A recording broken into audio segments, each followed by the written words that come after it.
Autormi prvej z nich sú Stanislav Herko a Jozef Štefánik. Pesnička má názov Šedivý pán. Spieva Karol Duchoň.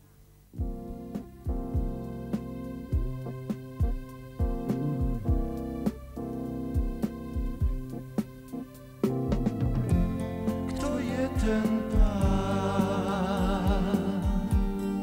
Kto je ten pán?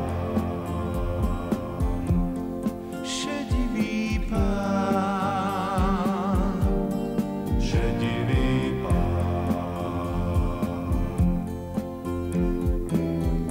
Každé ráno chodí sem, keď je ešte chladná zem, dlaňou loví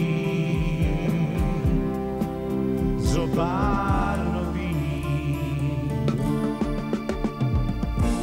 Starých novín, do ktorých vchádza sám, do strán skrytý pohľadí tvár nám usmiatých dám.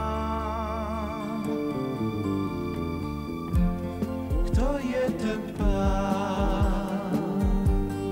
Kto je ten pán? Šedivý pán. Šedivý pán.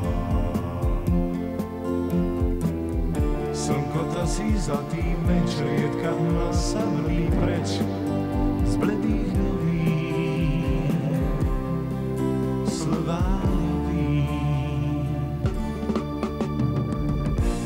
Slová loví o tom, že záleží. Každý deň ísť po tichom nábreží, po nábreží. Slová loví o tom, že záleží.